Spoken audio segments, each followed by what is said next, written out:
Good morning, everyone. This is John Kogan. I'm the CEO of Performative, the online community for corporate finance, accounting, treasury, and related professionals. First, I would like to welcome everyone to today's webinar, 5 Best Practices for a Successful Financial Close.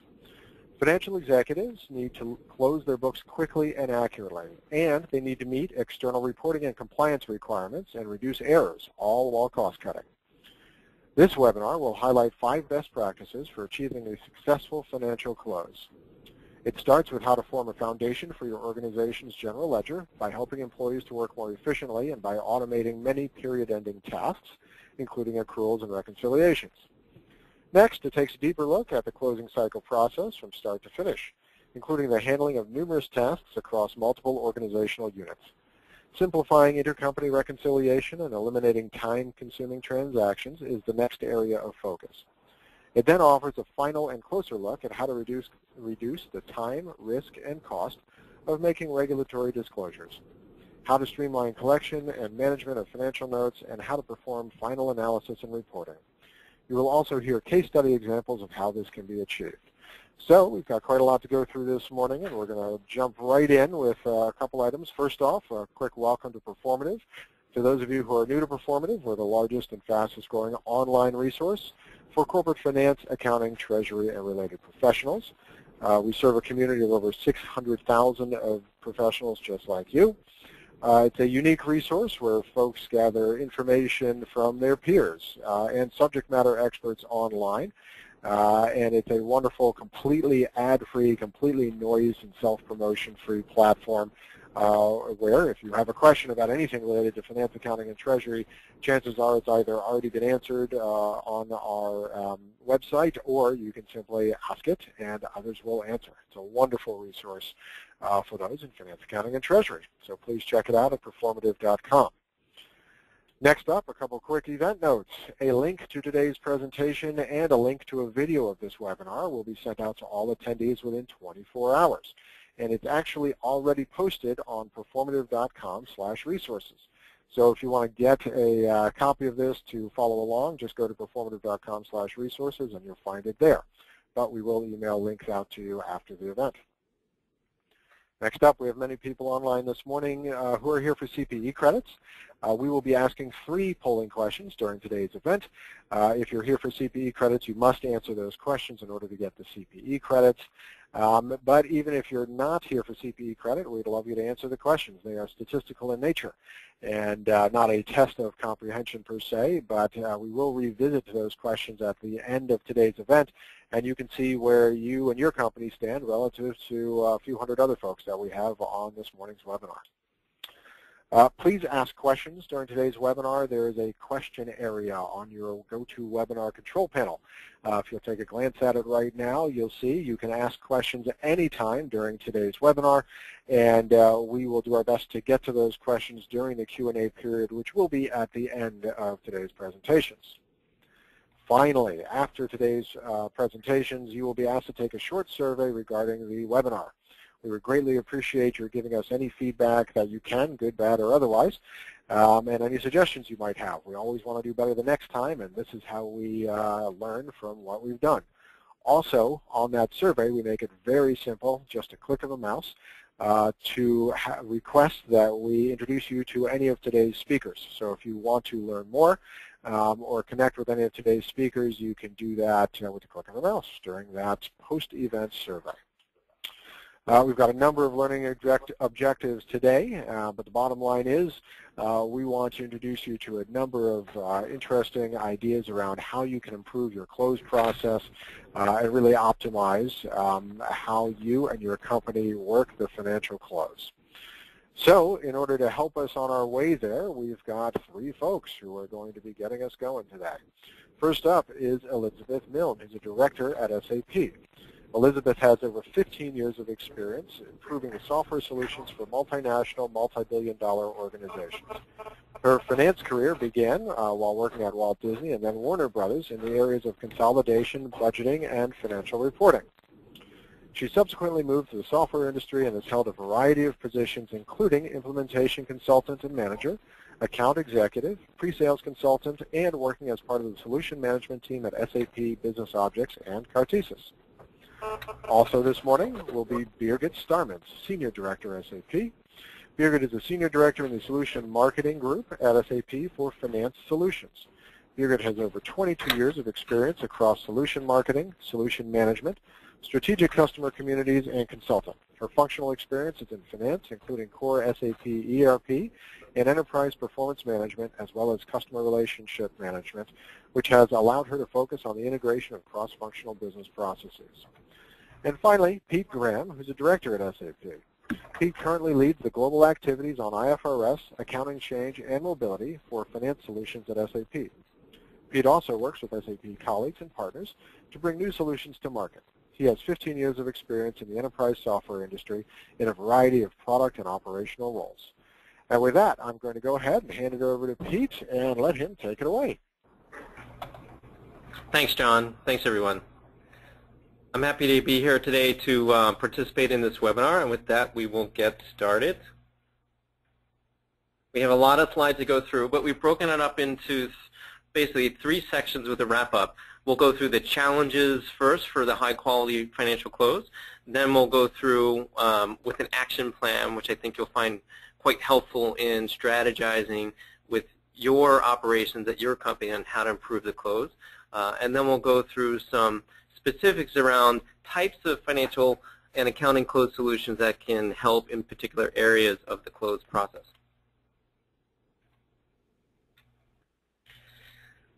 So we've talked to many customers, and many of the finance departments have said pretty much when, everybody wants to be able to close their books in more timely. They want to cut a couple days off to sometimes it's weeks, depending on where they are.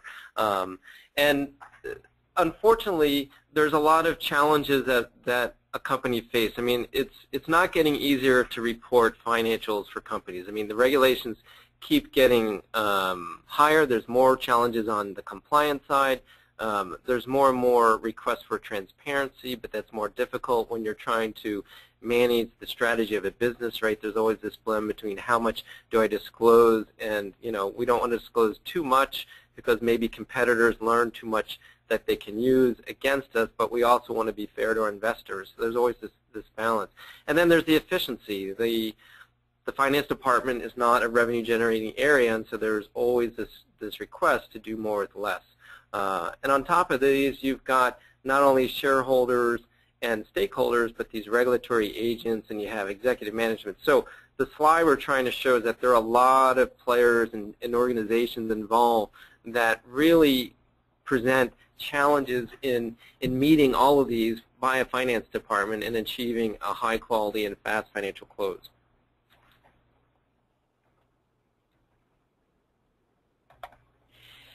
And when we've talked to customers, they've definitely said they want the following things. They want faster cycle times to close the books. So everybody wants to close their books faster, whether it's on the general ledger side or on the consolidation side or the last mile of reporting, we call it, all the way out to the reports.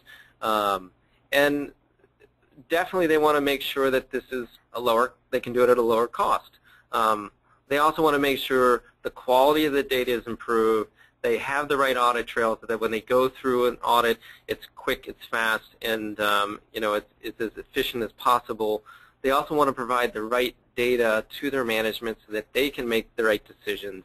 And obviously, you do not want restatements because that would lessen its stakeholder and investor confidence. So all of these things are competing around between the stakeholders on one side and the regulatory agents on the other. And of course, you've got executive managers on the finance side as well as the company, and they're working with your corporate accounting and local accounting. So all these groups are really trying to service the needs of the execs as well as make sure that the stakeholders and shareholders get the right information and the regulatory agents are satisfied.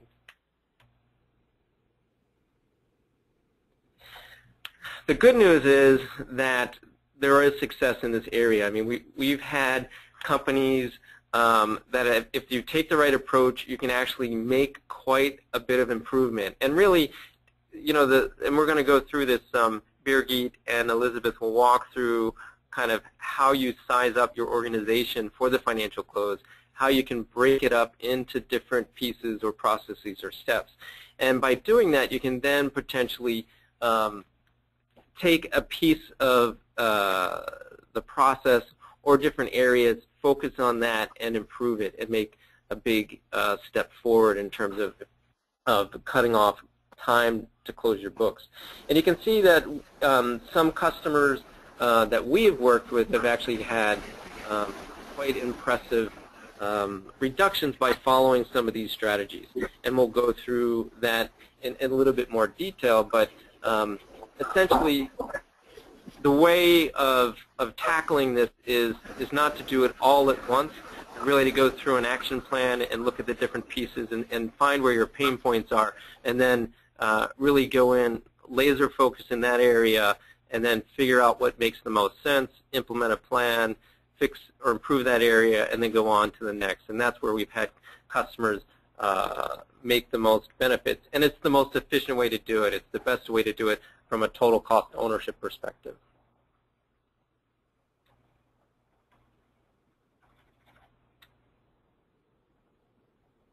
Okay, why don't I hop in and introduce the first polling question. Thank you there, Pete.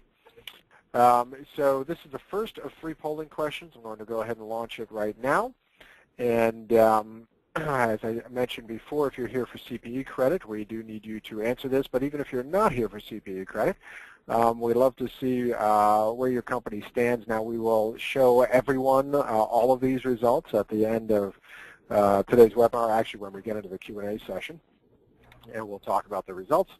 So it's always interesting to see how everyone is doing relative to your company. We'll give about 10 more seconds for this polling question, and then we'll hand it over to Elizabeth Milne.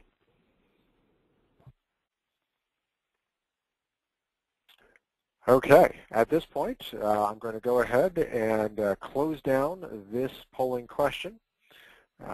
And I'll turn it over to Elizabeth for the next section. Thank you so much, Elizabeth. Please take it away. Great. Thanks so much, John. So what we're going to do now, we're going to talk through a financial close action plan, and then talk about different accounting and financial close solutions after that, and then the wrap-up. So with the action plan, what we've done is listen to our customers, listen to our peers, and put together an action plan on where do I start. So wanting to accelerate the close has many benefits, as Pete has already explained to us. So the question is if I'm an organization, where do I start, and what do I do in order to make this actionable to improve my close process?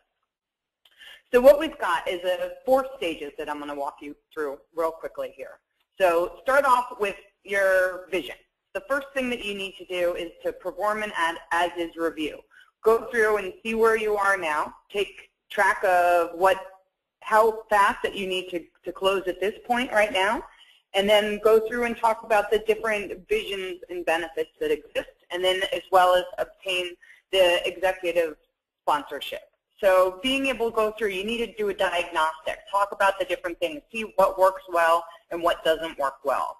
Talk about the whole end-to-end process, the close to disclosure. We'll talk through more of these steps a little bit more as well too, but different chunks as you're looking at it throughout your whole close process, as well as benchmarks. There's a number of different surveys that are out there that will give you information on how other people are doing in this area, and being able to understand it for yourself so that you can say, okay, well, here's where I am today, but here's the different benchmarks that I want to be able to work against. And then different timetables as well, and being able to identify where the best areas are for improvement. Now, obtain executive sponsorship. We recently partnered with Ventana Research. There is a performative webinar on this in the archives out there as well too, talking about the different trends in the fast, clean close. So this might seem obvious, but companies that focus on shortening the close actually shorten the close, as opposed to those who don't put a process on it. So getting that executive sponsorship, putting the focus on it, things that get measured tend to improve. So these are the types of things that you need to put together a program in place in order to focus on this as an organization. So step number 2, we've got quick wins. So think on what's the low-hanging fruit. What are things that I'm able to do quickly? So we have a couple examples here talking through the closed scorecard, creating a closed scorecard. So again, from a measuring standpoint, peer-to-peer intercompany reconciliation tends to be a very slow one, as well as leveraging integration tools, controls, so getting the close the first time right. So not having to do restatements, as Pete had mentioned beforehand. And then also bringing in-house reporting into XBRL. So along the quick wins, intercompany, let me speak to that real quickly, is that from a process standpoint, SAP is a technology company, but in order to improve the close, it's all about people, process, and technology. So you need to think about from a process standpoint that intercompany is a great area where companies can improve. So traditionally, the intercompany process works that all of the different reporting units, they send all their information to corporate, and then corporate goes through, reconciles all the intercompany, and then they reach out to the individual reporting units who then make the corrections in order to make sure that the intercompany data is reconciled, so then you can thus eliminate it. So traditionally, this is the way that it's done. So a proposal would be a peer-to-peer intercompany reconciliation. So in this case right here, having the entities talk between themselves before day 0 of the close and not having to use corporate as a bottleneck against the intercompany solution. So this is just one of those quick wins, a way that you can change a little bit of a process and save some time during your close. First time right close. So a single instance of ERP would be great, but in the case of that not being possible all the time, being able to use different enterprise performance management systems that are out there, and being able to automate some of the checking and the validation of all that information. So making sure that the data that's collected is correct, and again, getting it right the first time around. So leveraging integration tools that are out there as well too, and being able to ensure that the information that you're producing as you go through has a full audit trail on where that information came from. So stage 3, we've got big wins here. So disclosure and reporting, corporate close, entity close, a couple slides here that I'll jump right into and talk about that. So disclosure and reporting, this is a great area where you can leverage automation. So being able to publish those financial statements, so completing that last mile. So being able to take all your information from your consolidation systems as well and being able to put that into the highly formatted report. Being able to produce it in PDF or XBRL as well too. A lot of the time, historically, this is outsourced, and in this case right here, it's a great opportunity for you to create some automation and, again, gain some more time during your close. The corporate close, so different consolidation applications are available out there. That'll, again, help you with the data entry, with the validation, automation in the calculation, so not having to do a lot of offline manual journal entries and those types of things. Being able to use web and Microsoft Office and leveraging the interfaces of different tools that are similar to that in order to improve upon the close. And then the entity close, so being able to work within managing the different steps. So at the very beginning of the close, being able to manage the different steps that go through to closing your general ledger down in the first place. Being able to organize that, automate it, track it, and then once you track it, also being able to figure out where the bottlenecks are and then being able to improve upon it as well. And then last, and certainly not least, is your post-project review. So as you're going through this, it's a continuous improvement framework. So it's also going back, it's performing that as-is review, but after you've done this project as well, too. And being able to, from an action plan, we're talking about consolidation here as well, but still planning, budgeting, and forecasting. A lot of the tools that you use during the financial close are similar tools that you can use for creating your plan and doing variance reporting, and all that kind of good stuff as well too. So here's your 4 steps. Look at your vision, your quick wins, big wins, and then your post-project review. So in going through all of this, then the question is, well, what are the different solutions that are out there in terms of tools for me to leverage for my organization, and that's what we're going to jump into the next section down here. So using all of these together, this is exactly what Pete had presented beforehand. These are going to be the value points that you get associated with it. Thank you, Elizabeth. Wow, that's a lot of information and great, great information at that you went through there. We're going to go ahead and take a break for just a moment and launch the second of our 3 polling questions, and that's coming up in, there it goes.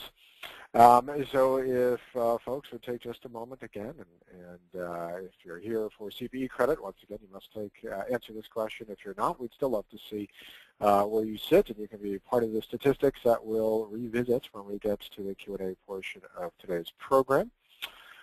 Just a reminder, we will send a link to today's presentation and a link to the video of this webinar out to everyone within 24 hours. So that you'll be able to have this to use or share in the future.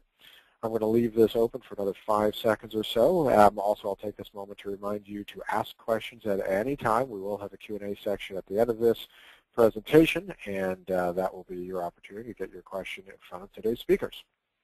Okay, with that, I'm going to go ahead and close that second polling question, and we will go back to Elizabeth for the next section.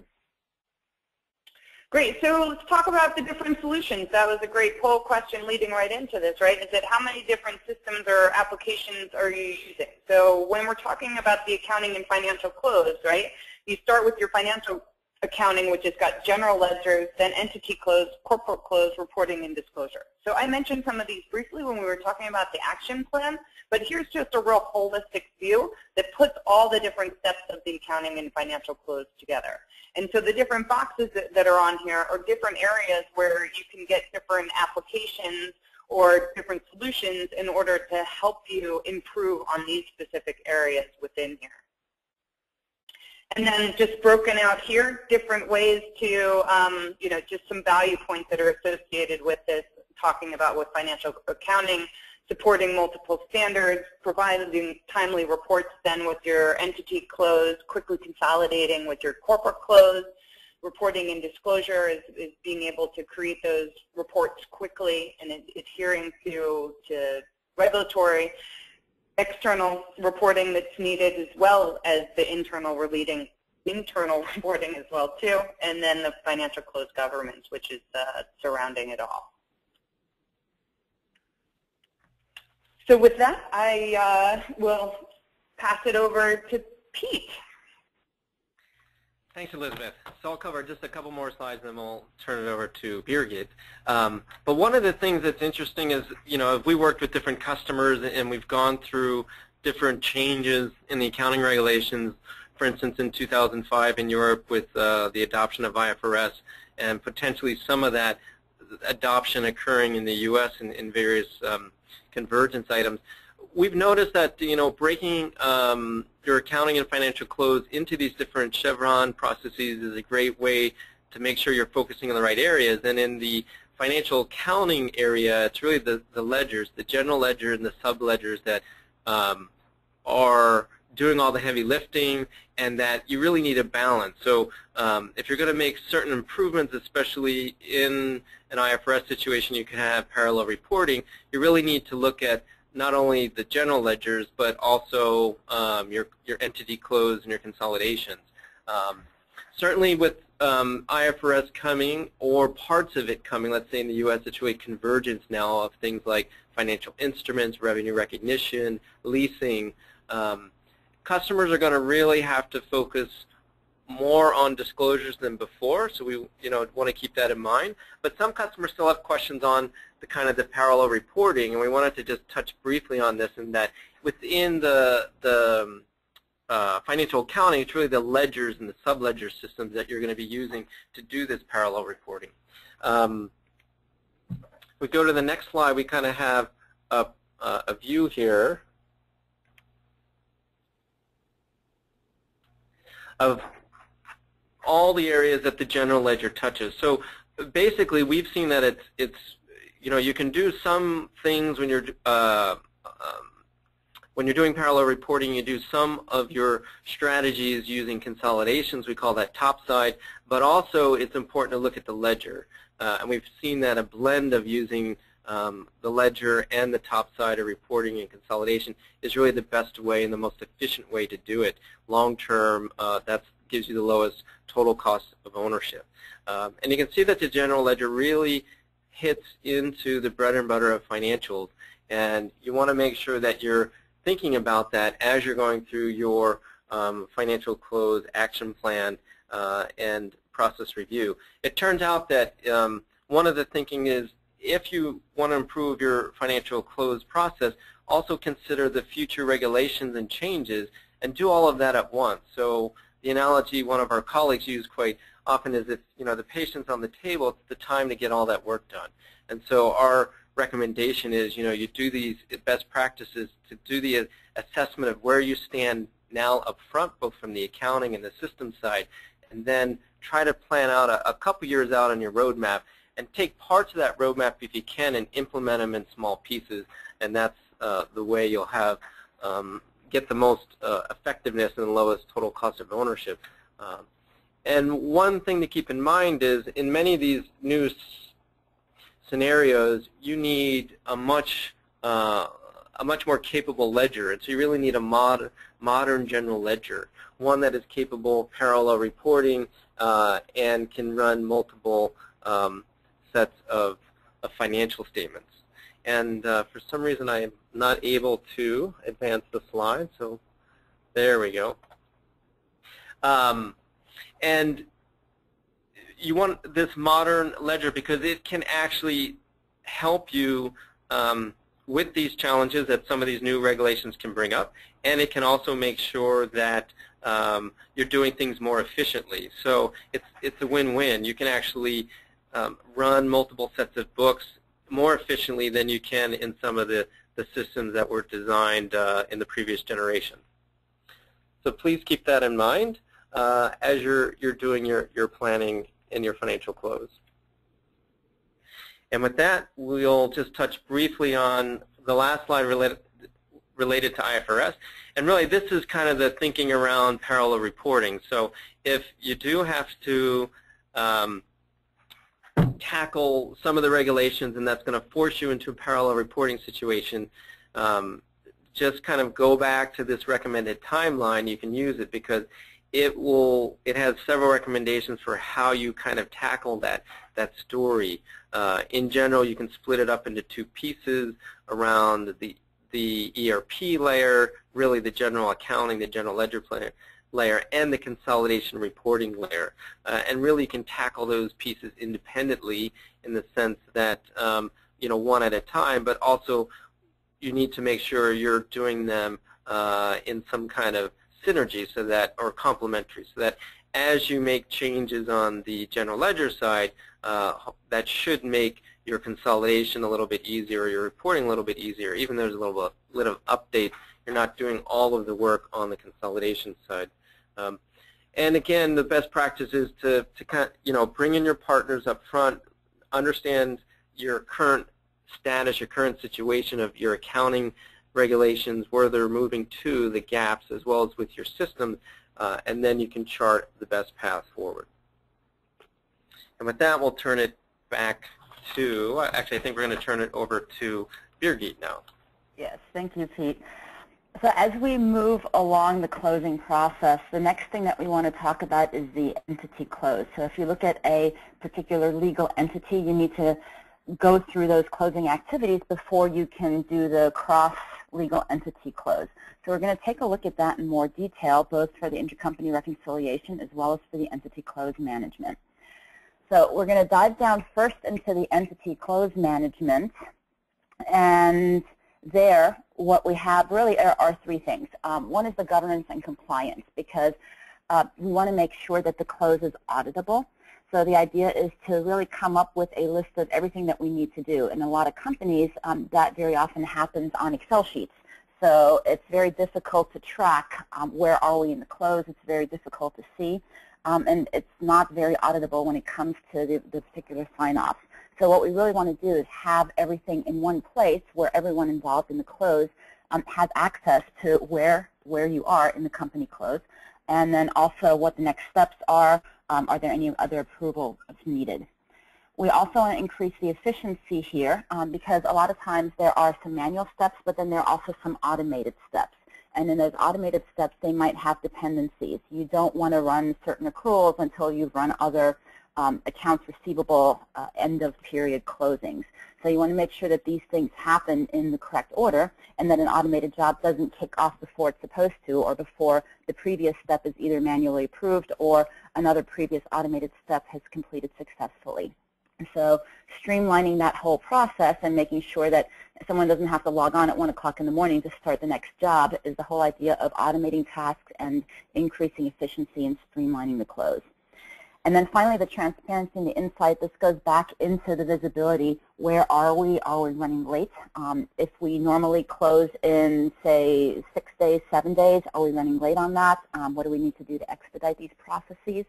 So being able to see that on the subsidiary level as well as the headquarters level is very valuable because if you don't know that there's a problem, then you can't take action on it. So the whole idea here is to know where you are at any point in time so that you can take action in terms of streamlining things.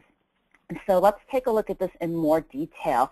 And we really look at 5 different steps for a global plan for an entity close. So again, this is for one legal entity. So the first thing that we want to do is define the plan. And this is where a lot of companies can gain some efficiencies. If you have a template that you can reuse, so you might have different templates for a month-end close versus a quarter-end close versus an annual close. So if you have those templates defined, then you can reuse those templates.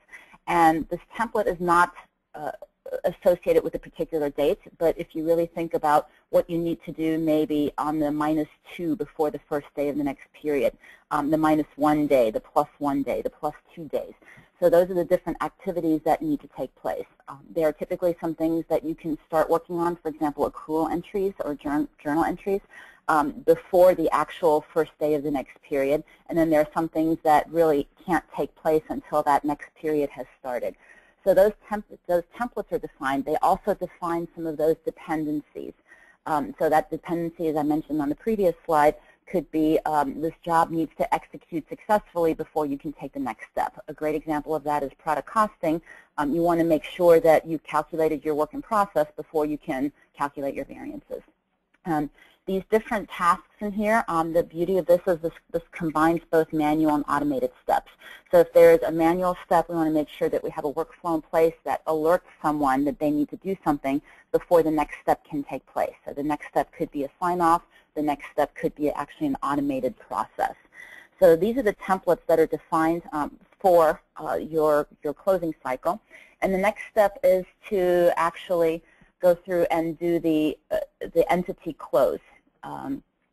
So what we want to do is take those templates and then make sure that you're starting to associate them with dates. So if you have a month-end template, you will copy that month-end template into, say, February, so that you can start associating those templates with the -1, -2, +5, +6 days. You want to start associating those with the actual dates. So at this point, you're assigning dates. This is the absolute schedule, not just the relative schedule. And then all of these different steps come into play, and each one of those gets assigned a particular timeline based on what you have in that template. Now, if you need to make some adjustments, for example, if there's a holiday in play, you can do that here as well. But the whole idea is to make sure that now we have an absolute schedule that everyone needs to adhere to. So at this point, as we move into the execution phase, at any point in time, you can take a look and see where you are. What steps have taken place? So there are traffic light statuses. Are you green? Are you on time? Are you yellow? Are you red? Did a job actually not run correctly? So if you've scheduled a job to run in the system and it did not execute appropriately, then you can actually go in and do a double click and take a look at the logs and see where was the problem so that you can go ahead and fix the problem. Maybe there's some entries, there's some statuses in for example, your production order processing that were not closed correctly. You can make those adjustments and then rerun the job. And then from there on, the subsequent automated tasks will kick off as well. You can also add documentation here. So if a job did fail, you can document why that happened. that will help you actually expedite the closing process in the future as you go ahead and plan those things. And then also, if someone has taken a manual step, you can document that as well. So this really provides you, A, the visibility, and B, the audit trail of where you are in that particular close process. And then finally, what we want to do is eliminate as many of those manual closing steps as possible. So the beauty here is sometimes you've got SAP systems, sometimes you have non-SAP systems, so that the whole idea is that wherever your tasks are, we really bring them together into one place. And by being able to automatically assign job logs, if you can tell within your task list that a job executed correctly, we can automatically kick off the next job. So again, automating and streamlining as much as possible. Again, going back to the idea that you don't want to wait for somebody to have to log in at 1 o'clock in the morning in order to start your next process here. So the whole idea is intelligently being able to react and automating as much as possible. And then finally, being able to take a look. Anybody at any point in time can go in and see where we are in the close process for that particular legal entity. So that also has the benefit, because it's in a central place, not on somebody's desktop in an Excel sheet, that also eliminates a lot of the emails of where are we and did this get signed off and who are we waiting for. And then you can also record how long something actually took. So if a certain process was planned to take a certain amount of time and you're over or under, being able to analyze that and then adjusting your plan going forward, or finding out where there are places where you can still streamline the process. So hopefully the whole idea is to close more quickly as time goes by. And at this point, as we move forward here, I'm going to go ahead and turn this back over to Elizabeth. Great, thanks, Birgit. So one other area within the entity close is the intercompany accounting. I had mentioned this also when we were talking through the action plan, right, is that setting up a peer-to-peer reconciliation process is a great way to gain some time during your close. There are a number of solutions that are out there that are dedicated intercompany solutions. There's also certain functionality that exists within a consolidation solution that allows you to reconcile at the account level, but there's additional solutions that are out there that allow you to get down to the transactional level and down to the invoice level. So in being able to create that peer-to-peer environment in order for those different entities to work together in order to reconcile the intercompany, so that when it does finally come into the consolidation solution, that you're able to eliminate without having huge out of balances and having to plug those out of balances in one area or another. All right, so the last couple steps that we're going to talk through here is the corporate close, then the reporting and disclosure, and then our financial close governance aspect. So let's talk through the corporate close. And again, these are more in the area of the big wins that we talked about during the action plan. Planning and a consolidation. Depending on the complexity of your consolidation, the time to implement a new consolidation system can be a big win. It's not something that you're going to do in a week or anything like that, but depending on the complexity, this is something that will gain you a lot, but it's some investment then to be able to look through as well. So different things that you want to consider when you're looking for different solutions. You want to make sure that it's something that's familiar and easy to use, so that you're going to be able to increase user adoption, make sure that your finance people, make sure that it's something that they're comfortable with.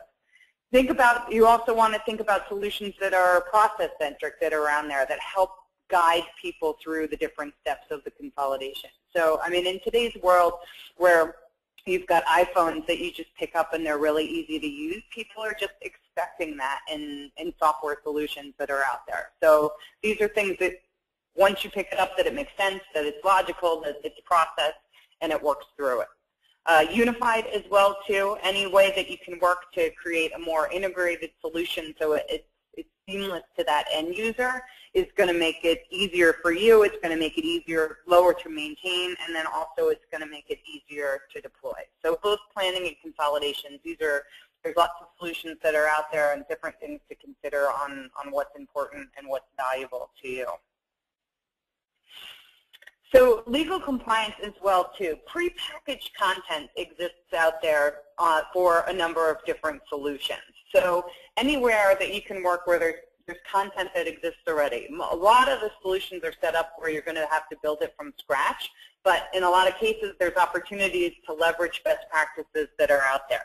So having that prepackaged content is going to help you from an implementation standpoint because it's really going to give you a starting point to know where you can go. So having to be able to have those generic templates that are out there, being able to leverage those best practices from other customers and from software organizations as well too, leveraging that experience is definitely something that's going to help you improve your close and gain more time as well. And making sure just from a scope standpoint that you want to be able to cover your local gaps as well as IFRS, as Pete had mentioned beforehand as well too. And then moving into reporting and disclosure that we've got here. Disclosure management. So this, as I mentioned beforehand, right, this is all about reducing the time and the risk and the cost of regulatory disclosures. And so from a disclosure management standpoint, close to disclosure, that's one of the hot phrases that's out there that people are talking about. You want to consolidate your information. And there's consolidation tools that are out there that will create all the calculations for you and create all of the raw data for you. Once you have that, then you need to go about and put together an annual report or an internal blue book. I mean, internal or external for that standpoint is where this disclosure management really comes into play. Being able to report using XBRL as well is something that you want to think about. So what are different things that you want to consider when you're going through the disclosure management? So speed and flexibility. You want to be able to accelerate this, right? So not make it so manual from that standpoint and be able to leverage a solution that's out there in order to go from that close to the digital disclosure, so it's not all manual.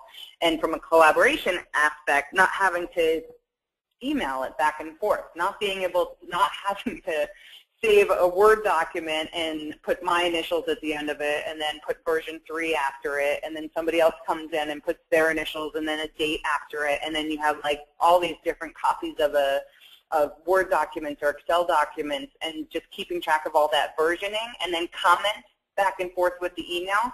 What you want to consider is being able to have a disclosure management tool that's going to help you assign different responsibilities, having that data flow going back and forth, being able to create ownership back and forth as well too. Compliance and control as well.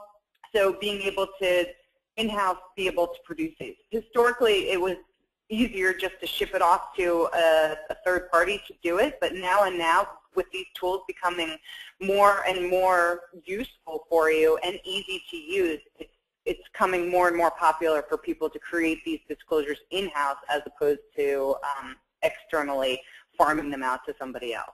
And then being able, again, with the XBRL, the extensible business reporting language, to communicate to the SEC or other governing bodies as well.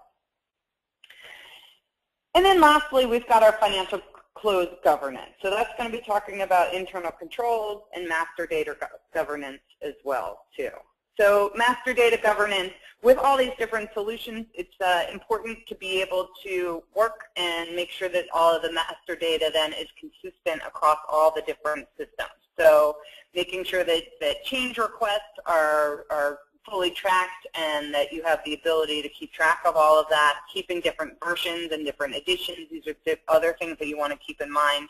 And then also different validations that you have for your different framework as well.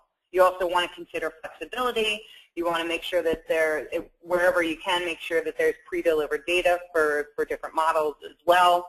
And then easily extensible, so being able to extend it beyond what you're looking at and then automated replications to different target systems as well. So being able to create that master data in the different systems and being able to pull it all together and keep it all coordinated and governed appropriately. So lastly, we'll go into our wrap-up here. Here's the whole picture, right? I mean, as Pete, I believe, is one who mentioned, being able to really chunk these things out is just a way to tackle it and look at it.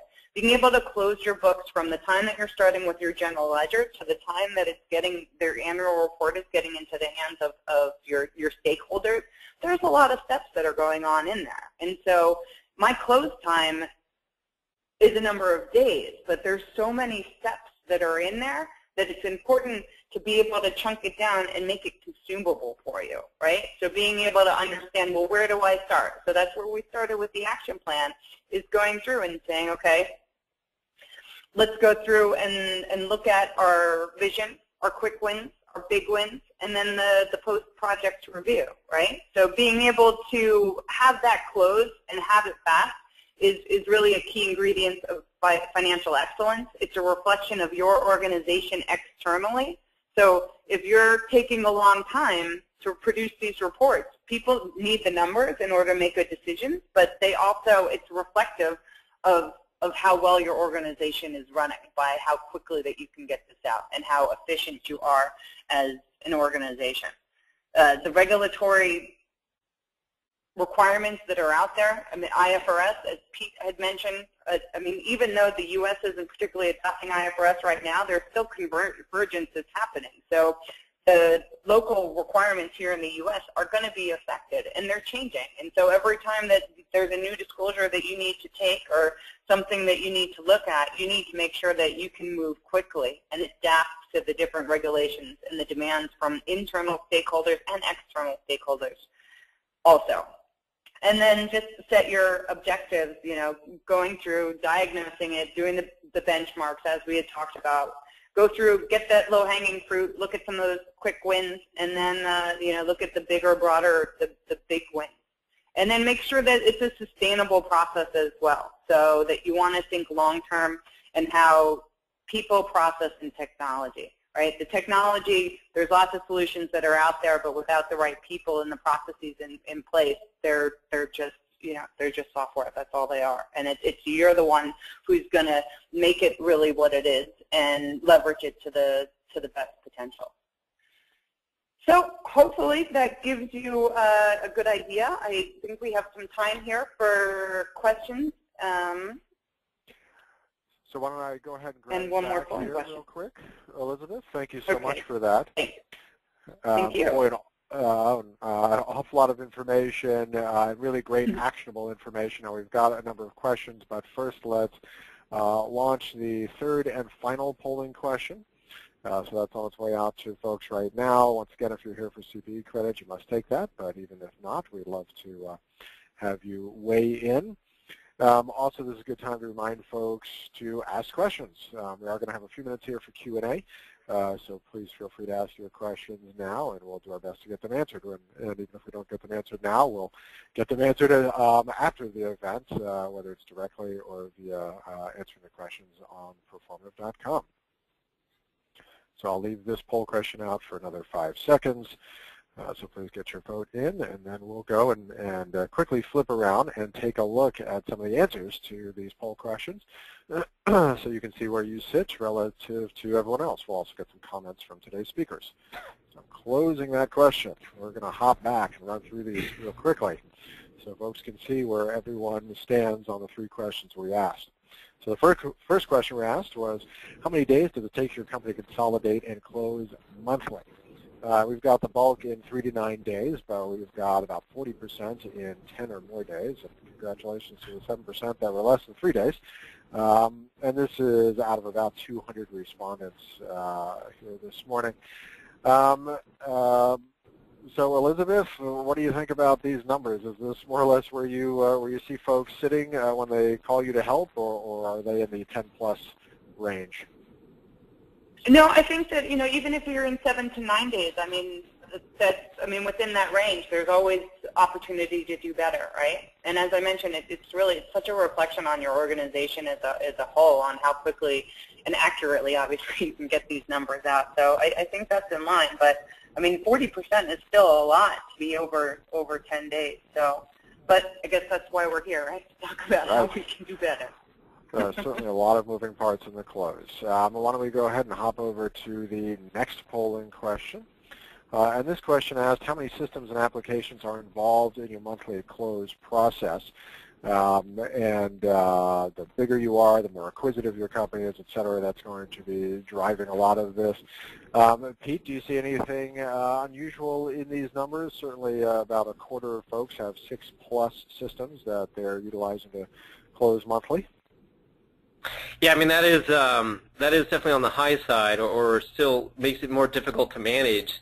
And you know, some customers have a strategy of trying to reduce those numbers over time, as well as trying to bring in different processes and automation to make that easier. And I think Elizabeth and Birgit both spoke to that a little bit. Great, and let's go ahead and hop into our third and final question for today. What area offers the biggest challenge to your company in closing your books? Process is a leader here. People in technology are roughly the same. Birgit, is this fairly normal when you're looking at a company, and where the greatest areas for improvement are? I would say, yeah, that this is pretty typical, because a lot of things are dependent on people executing things, but really defining the processes is where we've seen a lot of challenges. So in my prior days as a consultant, that it's always about the process and what are you going to do, how are you going to move from one step to the next. And I think the people and technology pieces are supporting factors there. Yeah, it's funny. I've been in finance for about 2 decades, and process seems to be the place where it's the most difficult to, A, just sit down and figure out what your current process is, and then B, having enough intelligence and insights and acumen to understand what the future process should be. I think that's just a difficult thing for people to do. Yep, agreed. Okay, so at this point, let's go ahead and hop in. We'll address a few questions here as we have time. First question, which is a great one, is with every company, small to global, trying to do more with less. There were a great number of wonderful suggestions for how you can improve your close process and reduce the time and increase accuracy, et cetera, this morning. But for those companies that don't have unlimited financial resources, I'll ask this of Elizabeth first. What are the best places to start in order to get the biggest bang for your buck? So I think, that's the quick wins, I would say, is some of the areas that would be a good place to start. I mean, with the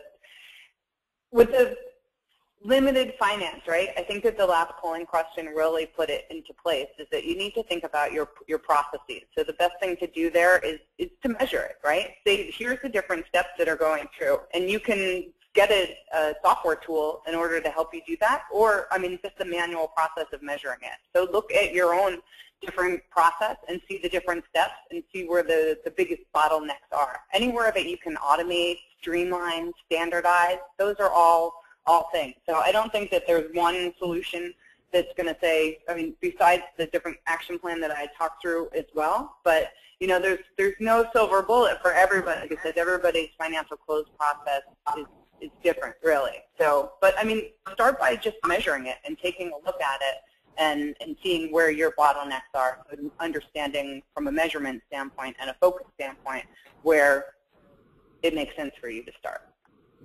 So getting to the improvements, the big improvements, even, it isn't necessarily about buying something new. No, not about. Yeah, I mean, yep.